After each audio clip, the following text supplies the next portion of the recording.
can you make money from customers? Not raise money, not write nice business plans. Would anybody pay for your idea, and how much would they pay? And you can validate that very quickly. This is Startup Stories from the Startup Nation. My name is Yigal Marcus. Thank you for joining us. In this podcast, we'll meet the entrepreneurs who have personified the economic miracle known as the Startup Nation, the State of Israel. We'll learn about the culture which helped incubate them and their ideas. We'll learn of their successes and, of course, their failures. And we'll explore why it is that Israel develops some of the leading innovators of our time. When you look at the landscape of businesses that have attracted massive valuations from the markets, data-oriented businesses are near the top of that list. Think about it. At the end of the day, what fuels the growth of companies like Facebook, Amazon, Apple, Netflix, and Google is the fact that they collect massive amounts of data about consumers and then very effectively monetize that data. Well, in the world of business-to-business transactions and sales, data too plays a critically central role. And companies that can mine the relevant data about prospective customers, analyze it and organize it, are likely able to then monetize it. And that is exactly what a company called Zoominfo did for the highly lucrative business of lead generation. We resume with part 2 of my fascinating interview with Yonatan Stern, the founder of Zoominfo. So you started Zoominfo in 2000, and you had mentioned before the motivation behind it, which is really to make sense out of an enormous amount of data that's on the internet about people and companies. How did you begin? So you didn't have any partners for all intents and purposes. Right. And you just coded yourself, or how did you? So what I did was I pulled one engineer from CardScan to work on this. And then I went and I hired another engineer to do the core technology. And after about a month of him working on it, he came to me and he said, I have good news and bad news. I said, my true to nature, let's start with the bad news. He says, well, the bad news, I have no clue what I'm doing. That's probably not a good thing to say to a boss. Right. I have no clue what I'm doing. You gave me a PhD thing to do, and I have no idea what I'm doing. The good news is I discovered somebody who knows what he's doing. And here's his phone number. Go call him. So I called the guy. He's a scientist living in Montreal, in Canada. And I call him on the phone. I explain what I want to do. He says, that's a piece of cake. I'm so confident I can deliver to you what you want, and I'm willing to do it for free. And you will pay me only when you get the completed product. Pay you in equity or in cash? In cash. He said, he didn't want equity. It's a piece of cake. I said, Michelle, excuse me, but are we talking about the same exact project? And he says, yeah, obviously. You want to just pull information about people and companies from the internet. Piece of cake. I said, okay, I'll send you a ticket from Montreal. Why don't you come in here for a day? We'll talk. All right, he came, and I realized that he's really serious. The guy was a genius. And I said, yeah, I understand you are a genius, but it's not going to be done in 6 months. It's not going to be done in 6 years. This is a lifetime project. But I'll be delighted to work with you, and I'm going to pay you day one because I'm not taking anything for free. And that's how we started a tremendously productive cooperation. And see, he did the core of the application. And you had no investors. This is out of pocket. I had investors. Okay. But that was another thing. So I started doing it while still in CardScan. Okay. And gradually realized that, yeah, there is some life into that idea. So I went to the board and I said, what I would like to do is invest $500,000 in that project and create a new company which we will spin off to the shareholders. And the answer was absolutely no. And I said, why not? And they said, you're going to fail. This is something that a lot of people tried and never succeeded. And it's going to be a distraction CardScan is working really well. You're making it very successful, and it's going to fail. We don't want to do that. So I said, well, I'm going to do that, with you or without you. So you have a choice. You can either be part of it, or you can just watch me do it. Okay. In that case, let's do it together.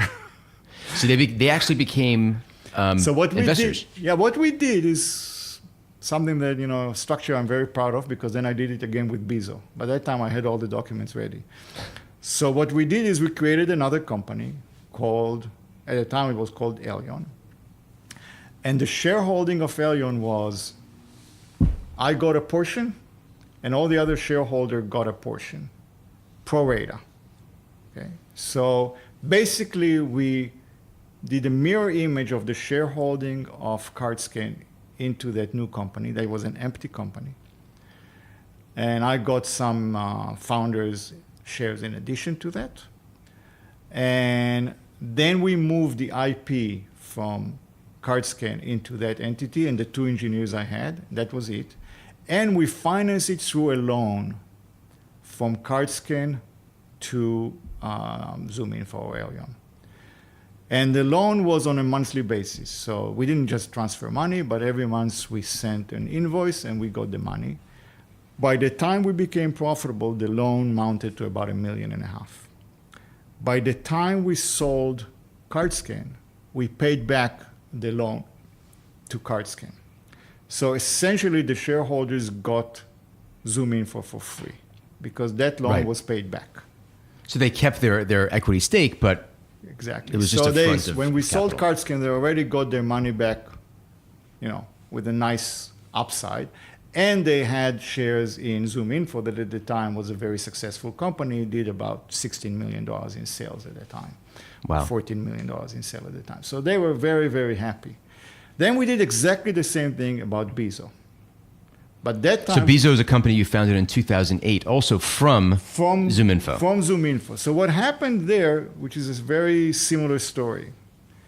So we were the first to publish a directory of people and companies on the web, way before LinkedIn.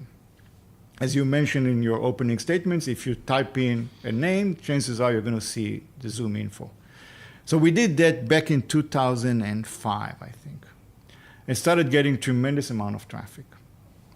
And we said, okay, traffic equals advertising. So we need to build an advertising platform on Zoominfo because we get about 10 million visitors a month. And you wanted to build your own advertising network and not just outsource it to Google or one of these other players? Yes. Okay. So Why? Because we thought it was a very specific content and we might be able to create a very specific business model. So we started doing that. We grew it to about $600,000-$700,000 a year in revenues.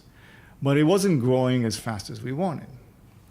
So I sat down with Russ, who was the guy who ran this whole thing.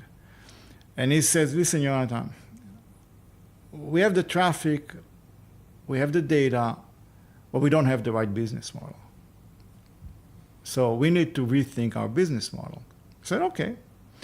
So he was living in California at the time. He came to Boston one day. I said, why don't you come to breakfast one day to my house and we'll have breakfast and we'll think about it. So he came, I made him breakfast. We sat down and literally on the napkin, we sat down and we said, okay, so what's the right business model? Well, we have data about people. We have data about companies and we want to do advertising.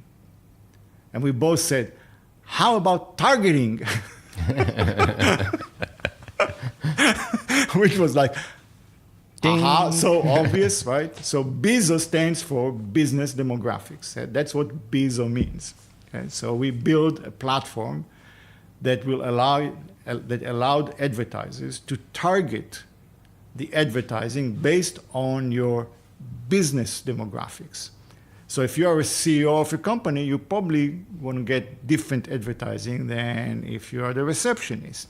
If you are in the software industry, you might get very different advertising than if you are in the medical industry and so forth. So we started inside Zoominfo, the same exact story, As it started to grow, Russ came and said, listen, we need to separate. We can't really live within Zoominfo. I said, well, I have all the paperwork ready, so here it is. And that's how we did exactly the same thing. So now the investors in CardScan have shares in Zoominfo, and they now have shares in Bizo. So they have 3 companies for the price of 1. That's a good deal. It's a very good deal. When I sold Zoominfo, they said, and make sure you don't create a 4th company because we are tired of it. And you actually sold Bizo first. We sold Bizo to LinkedIn in 2014 because they were actually competing and complementing what LinkedIn was doing. So LinkedIn bought them because what is LinkedIn? It's a targeted advertising, basically. They know who you are. But LinkedIn was doing most of their advertising on the LinkedIn platform.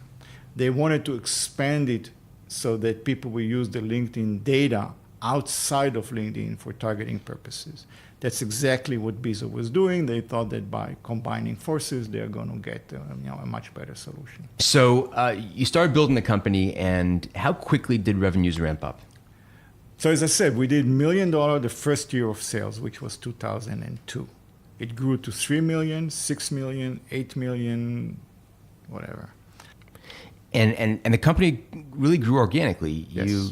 You sales covered expenses, and I guess the key to a good business is to get to profitability as soon as possible. We once had a discussion about that.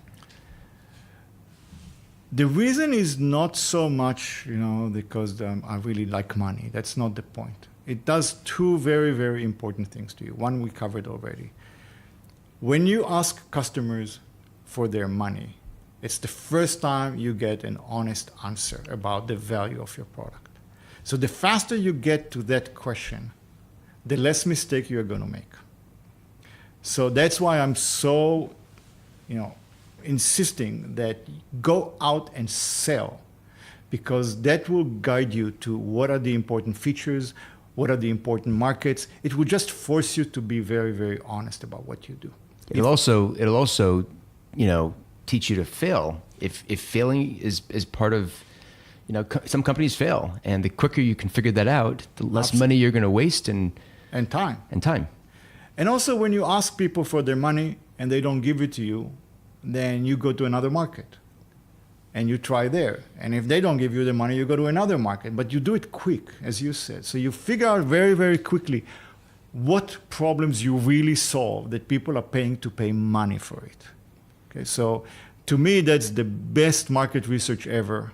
That's the only market research I believe in, is do I get the order from you, yes or no? That's number 1. Number 2 is when you build the DNA of a company that makes money and everybody in the company buys into it, then you can create an organization that has endless lifespan because you don't need to raise money. That means you have the luxury of making mistakes and learning and doing things because you can afford it.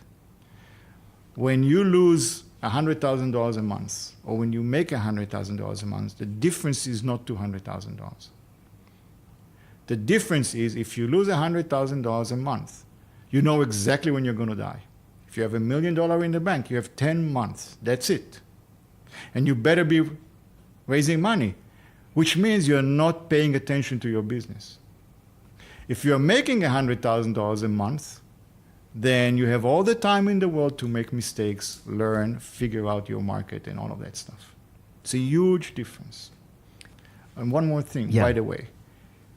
If you make it very explicit, the entire team buys into it. Their mindset changes completely. I've seen it time and again. They suddenly think like business people instead of engineers, salespeople, marketing people. They don't think like that anymore. They start thinking about, my job is to make money for the company.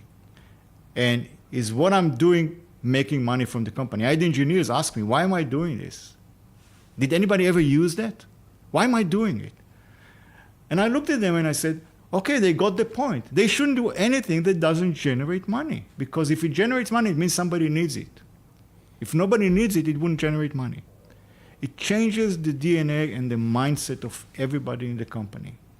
And they work as a team, they think as a team, They have a common interest. There are two kinds in my mind of entrepreneurs, and they're very, very different from one another. There are people who have a vision in their head, and they're going to develop this solar panel that will be 10 times more efficient than anything else. Well, sales will come if you solve that problem. And if you need $50 million to develop it, there's nothing I can do about it, right? That's what it takes. This is one set of entrepreneurs, and everything that I said until now is irrelevant to them. Right. Then there is a set of entrepreneurs who say, I want to be an entrepreneur, and I want to build a good company, and I want to be successful, and I couldn't care less what the company is doing as long as it's going to be successful and profitable and all the good things. My speech is to them. Got it. Take a step back for a second. Let's talk a little bit about the influence of I guess, your Army career on your career. Was there an influence? I can just say that the people I had the pleasure or the honor of serving with, they're all professors now, all of them, bar none. So there's still hope for you to become a professor. No, but it was a very humbling experience, because when I came there, I used to be the top of the class everywhere I went. And then you show up there and people read math books at night, and they come in the office in the morning and they talk about math problems. And with all due respect, I didn't read math books at night. Right. And you start looking at it and say, do I really want to compete with these people in academic circles? So that was, that's why I listened to Aaron Dovrat. Second thing I learned is the importance of big data and statistics. Even though, I can't explain what we were doing, but you can assume that if you are in the NSA, which is the equivalence of, 8200, you see mountains and mountains of data flow through your system. And you need some mechanisms to figure out of these mountains of data what's important and what's not. And you have to do it automatically, and you have to do it in real time. So I realized the power of pretty basic tools and statistics to sort things out. So we were dealing with big data, what today is called big data, back in the 80s and 70s. And that was a very strong lesson. What are the biggest barriers that you faced, or the biggest barrier that you faced with Zoominfo specifically? The barrier was to figure out the business model. I'll give you an example, and you will see, again, it's a marketing thing that you learn the hard way. So I have a product that I thought that recruiters would want. How do you package it? So you can package it as $99 a month. You can package it as $99 a year. Or you can package it as $50,000 a year. What is the right packaging? So we started with, I said it should be $1,000 a month. And people said, why $1,000 a month? And I said, because it's a lot of money, so it's much easier to be profitable with $1,000 a month. And I hired a salesman, and he says, you're crazy. We will never be able to sell it for $1,000 a month. That's an enterprise license? One seat. One seat. One seat. One person. $1,000 a month. $1,000 a month. He said, it's never going to fly. This is not going to work. I said, try it. So he tried it, and he failed miserably. So he come in and says, listen, if I can sell it for $99 a month, I can sell a shitload of it. I said, okay, try. So he tried to sell it for $99 a month, and he sold nothing. So I said, the problem is not with the pricing and the packaging, the problem is with the salesman. So that was the end of that salesman. And then I brought the other guy that I told you, who is a real maverick. And I said to him, $1,000 a month. And he says, why only $1,000? I like this guy. I said, I like you. I said, you know what? Let's start with $1,000 a month. Go sell it. And he did $1 million that year. Wow. By himself with no marketing. Okay. It's basically the Bloomberg model, which is, the Bloomberg terminals that Right. every trader and every analyst uses is very expensive, but the perception when you spend money is that the quality is very, very high. Right. $99, the perception is one thing. $1,000, the perception is this is a really high quality product that people need to have. And it goes way beyond what you just said. If you go to Google and you have to wait 10 seconds for the answer, you say, that's really a piece of crap, You paid zero, right? But you have the expectation that it's perfect. When you buy an SAP product, you spend $5 million and you build into your budget another $20 million for implementation. Why doesn't it work? Why do you have to spend $20 million on implementation? So the higher the price, the higher your willingness to live with it not working. As funny as it sounds. Wow. If you buy a car that you spend $250,000, there's a good chance you will be much more tolerant for it spending, a day, a month in the garage. Because it's complicated, it's sophisticated, obviously. If you buy a cheap Toyota, you want it to work for 5 years without ever seeing even a gas station. The lower the price, the higher the expectation, not the other way around. It's counterintuitive. Really is, yeah. It's counterintuitive. But that's the way we are now trained. That when it comes to high tech, the lower the price, the higher the expectation. I want to take a minute and just to ask you about the internet. We've seen this explosion of social media and very big, very, very fast growing companies like Facebook and Amazon, obviously Google and others, Twitter. Where do you think the internet is going?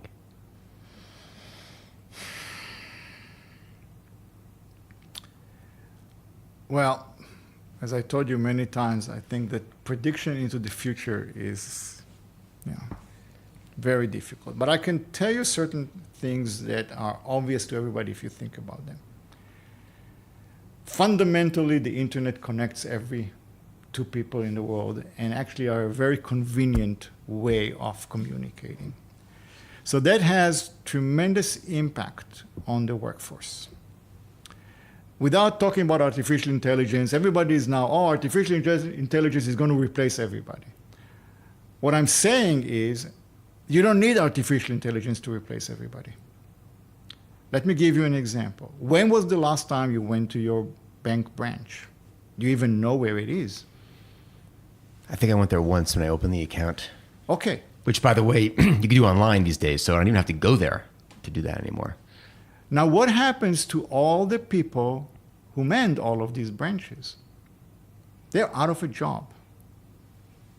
They're out of a job. When was the last time you went to a government agency? Long time ago. Why? Because it's easier and faster for both sides for you to log in, get the answer, fill out the form, make it all happen. What happens to all of these people? They're gone. So what you see today is a tectonic change in employment about what people are going to do or not do. And the artificial intelligence hype is just the tip of, it's not very important because we are in the middle of this tectonic change. We don't need to wait. At the same time, what you see are platforms that allow individuals to become businesses at very low cost. And we don't even think about it as that. But Uber employs, 40,000 people, 50,000 people who are not really employees. You have a car, you know how to drive, you can make money, right? So Airbnb, you have a house, you are willing to tolerate some strangers, fine, you can make money. Oh, you like schmattes? Fine, you can sell them on eBay around the world. So what you see is suddenly platforms that allow individuals to start a business for very little cost worldwide. eBay, Uber, no, but eBay and Amazon and Airbnb and all of that stuff, you can do business around the world from your armchair. So what you see is people are displaced by big companies because the big companies can afford to develop alternative solutions that make these people redundant. But these people can, if they have even the slightest of entrepreneurial skills, build their own business with relatively little investment, virtually no investment. And I see that trend actually accelerating. And data, and having the right data, is what accelerates. Right in the middle. Is what accelerates all of that stuff. hence the success of Zoominfo. That's right. So now you've retired from Zoominfo, at least as a CEO. You're back in Israel. What's the next step in your career? Because I have a hunch you're not retiring anytime soon. Several things. First of all, I would like to do something that will make a difference to humanity, the world, whatever you want to call it, right? Without being too bombastic. So when I looked in the mirror and I says, what are your skill set that you can bring to bear? And the skill set that I think I can bring to bear is figure out different ways of looking at very simple problems that people are struggling with. So one area that of great interest to me is healthcare. I think there is a lot of opportunities in healthcare to build systems that work better. I'll give you an example. You go to a doctor and you have a urinary infection. The doctor says, oh, okay, so here's an antibiotics and go and give a sample. The results from the sample come back 3 days later. And the results might actually change the medication the doctor wrote to you. Did you ever get a phone call from the doctor telling you, no, you need another medication? The answer is no. Your face tells me no. I did a survey. Nobody ever remembers the doctor calling them. Nobody. Why? And why do you even need the doctor to call you? Because the computer can know that this medication is not the right medication for these test results. They can send you an email with the recipe for the new medication. They can track whether you took it from the pharmacy, yes or no. All of this is the simplest thing on earth that every other industry is doing. Why is it not happening? I don't know. But I'm just talking about putting some very basic things that everybody else is doing today, as I said before, about forms and banks and all of that stuff, and applying them to the way that we provide healthcare. If you ask yourself, do I really need a doctor to do the diagnosis? And if you scratch your head, you realize that the doctors are the worst people to do it because the amount of information required is just too big. And that's not what doctors want to do. They don't want to sit there and sift through tons of articles every day to learn the newest thing. Computers are very good at it. What doctors should be doing is pay attention to patients and talk to them and work with them. So I think that the healthcare industry, and I have other ideas there. So I'm talking to a lot of people seeing what can be done in the healthcare industry in a way that I like, which is to make money along the way. So it has, and as quickly as possible. So it has endless, runway in order to grow. That's number one. Number two is what I said before. I think that there's a fundamental change in employment, that big companies will reduce the number of employees and people can have the opportunity to build small businesses. And I'm thinking to myself, what are the small businesses that we would like to foster that will take what I call the proletariat? So the people who are not, software engineers. Software engineers will often have a job, or, people with high education will always find a job. I'm talking about the people that used to be working in factories. Their education was basic. Then to be a bank clerk, your education was pretty basic. So these are the kind of people I'm talking about. If you ask yourself, who are these people today? I will shock you. Teachers. Teachers. Wow. Why? Think about it. What do they get paid? Very little. Their education?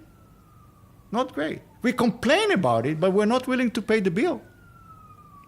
Right? And the only reason you have so many teachers is because that's one of the last professions where you need face-to-face interaction. Every experiment to make education online failed. You need a person there to teach. But it's a low-paying job. That's the reality of it.